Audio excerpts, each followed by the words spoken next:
$150,000. $12,500.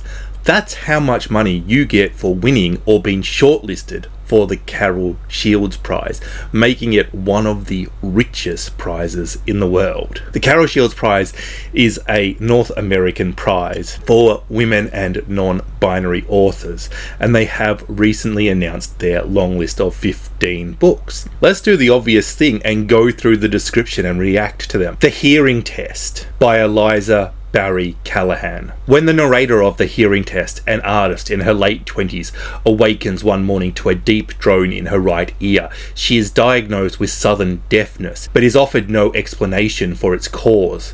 As the spectre of total deafness looms, she keeps a record of her years, a score of estrangement and enchantment, of luck and loneliness, of the chance occurrences to which she becomes attuned while living alone in New York City.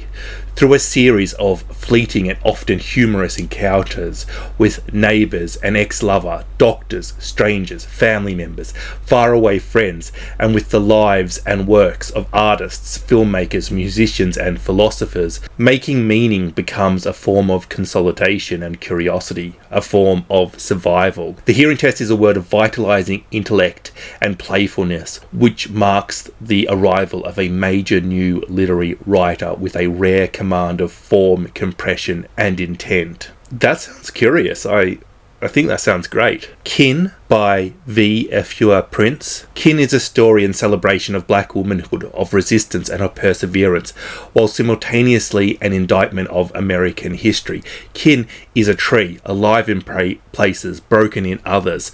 That other shelf for women seeking respite in the midst of family making. This tree depicts families grafted together by blood, law, or choice. Its stories are voiced through blues, infused poetry, one-act plays, oral history, and reportage that are combined to form an orchestra of black history and rememory, centered on the labor of women, the movement of women through lives and time, and the work of building association that makes up the home. This book takes up the rhythm and multifarious forms of its inspiration. Cain, the 1923 novel by Jean Toomer. The roots from which it all grows are the ancestors who ensure for the spirit realms that the family remains grounded and verdant, despite the manifold threat to its health and well-being.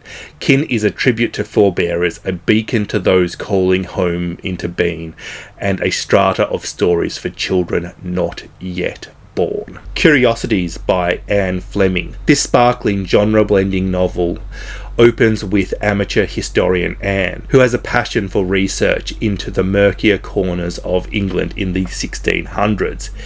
In an archive, Anne has stumbled across an obscure memoir, one that hints at an intricate tapestry of secret lives and loves. The full story eventually weaves together 5 manuscripts, each a different thread in the same strange tale.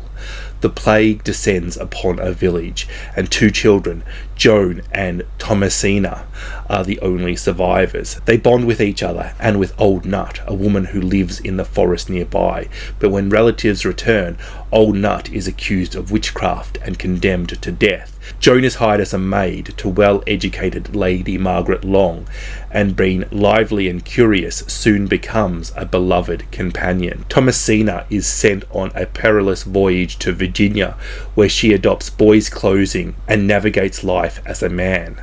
Years later, Tom and Joan find each other and fall in love, but are discovered naked by a clergyman. Horrified, he believes there can only be one explanation for Tom's unmanned state, that Joan is a witch, and like Old Nut years before, must be tried for sorcery.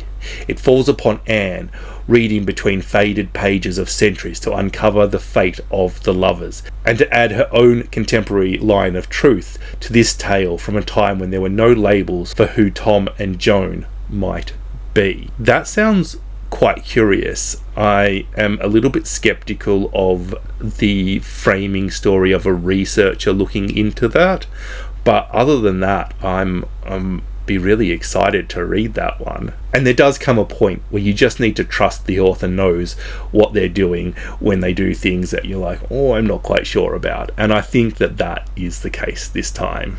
Pale Shadows by Dominique Fortier. Dickinson After Her Death, a novel of a trio of women who brought Emily Dickinson's poems out of the shadow. When she died, Emily Dickinson left behind hundreds of texts scribbled on scraps of paper. She also left behind three formidable women: her steadfast sister Lavina, her brother's ambitious mistress Mabel Loomis Todds, and his grief-stricken wife, Susan Gilbert Dickinson. With no clear instructions from Emily, these three women would, through mourning and strife, make from those scraps of paper a book that would change American literature. From the author of Paper Houses, this is the improbable, almost miraculous story of the birth of a book years after the death of its author. And this novel was translated by Rhonda Mullins, so I assume that the author must be French-Canadian. I hadn't heard of a single book until now, but All Fours by Miranda July made the long list as well.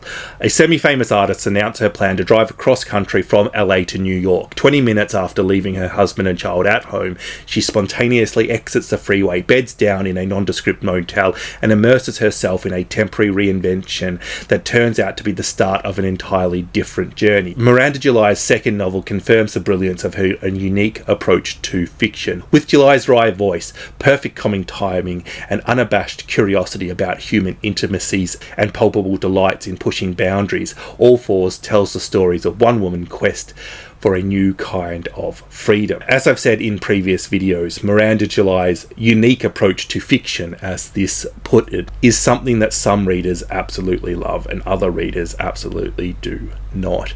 And I guess that makes her a must-try author if you've never read her. Obligation to the Wounded by Mubanga Kalimamukwento.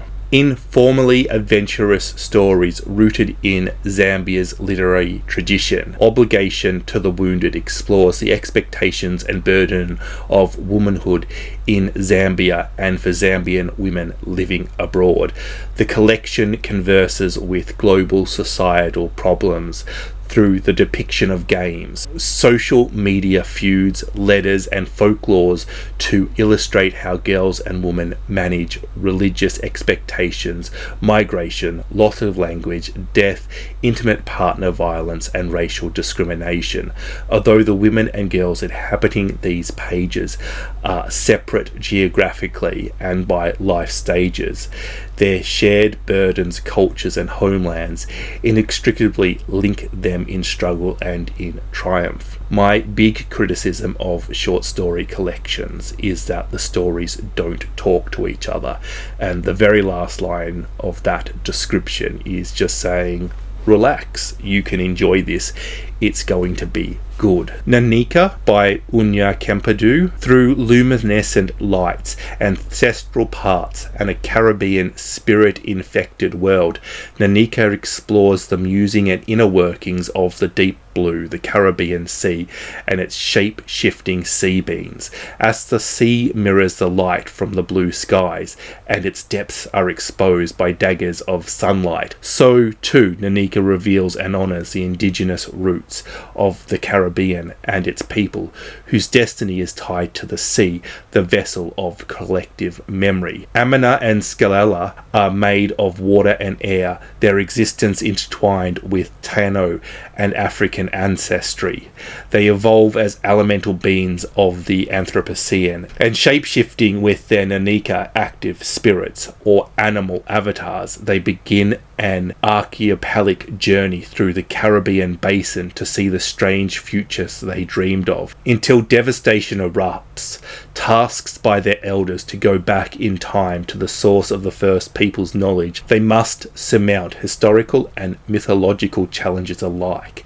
How can they navigate and overcome these obstacles to regenerate themselves, their love, their island, and their seas? I was a little bit excited when that was a Caribbean book, but it is is definitely a very strong magical realism novel, which is not my thing, but I'm sure other people will love this one. Creation Lake by Rachel Kushner. We've all heard of Creation Lake before. It's the story of a secret agent working in France, trying to infiltrate a group of anti-societal beings. It does like to go down a lot of rabbit holes. It's a really interesting book. I actually really enjoyed it, but I do recognize that other people didn't.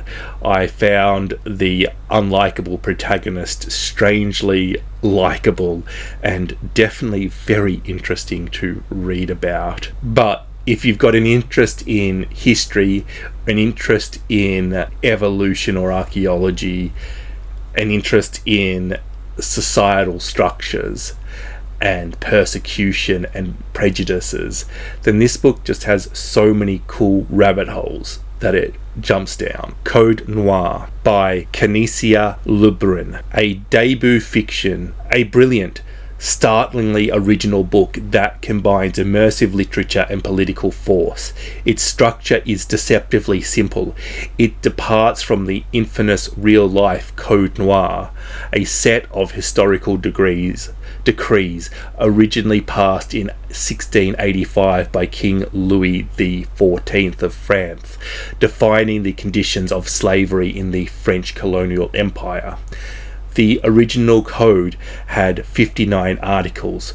Code Noir has 59 linked fictions, vivid, unforgettable, multi-layered fragments filled with globe-wise characters who desire to live beyond the ruins of the past, ranging in style from contemporary realism to dystopian, from futuristic fantasy to historical fiction. This inventive, shape-shifting braid of stories exists far beyond the enclosures of official decrees.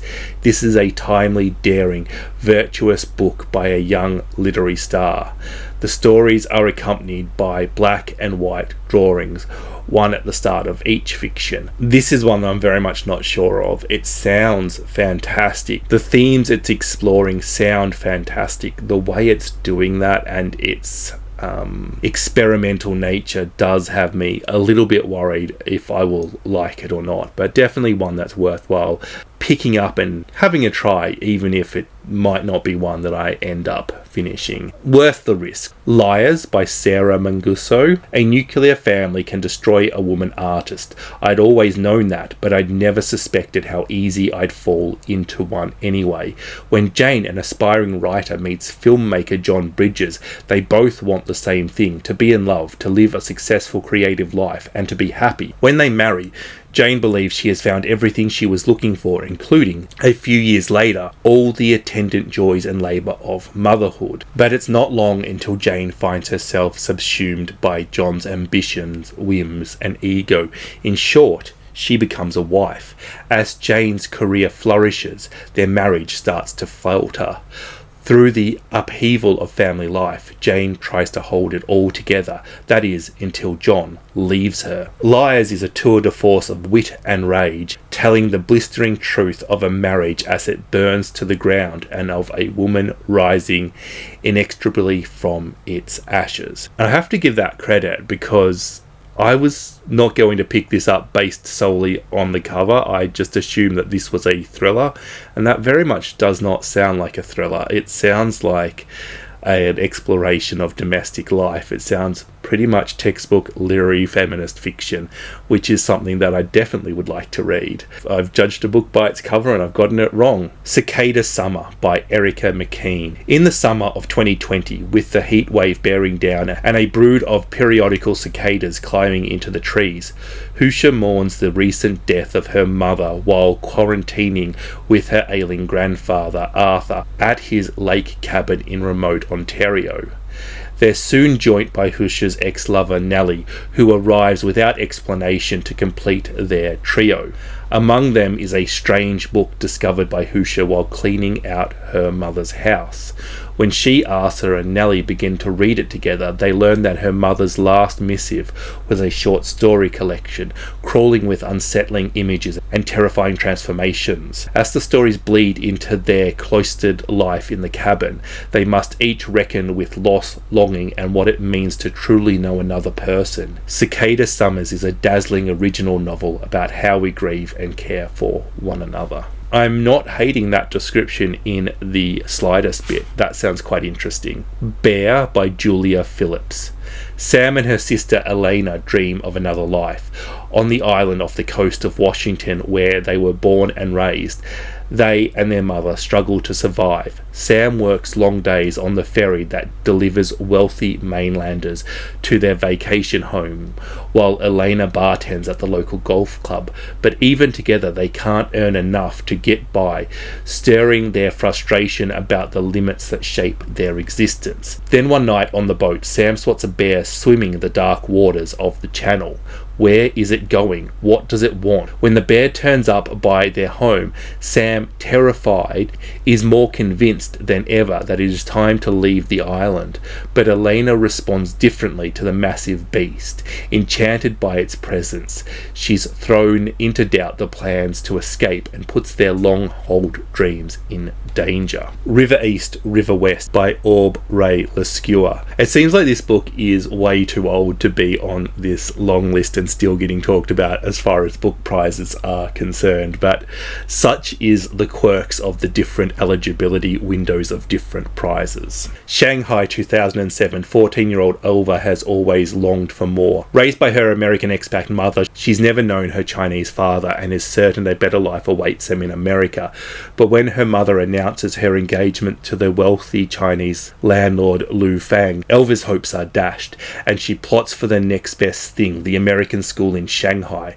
Upon a mission though, Elva is surprised to discover an institution run by an exclusive community of expats and the ever wilder thrills of a city where foreigners can ostensibly act as they please. 1985, in the seaside city of Qingdao, Li Fang is a young married man and a lowly clerk in a shipping yard.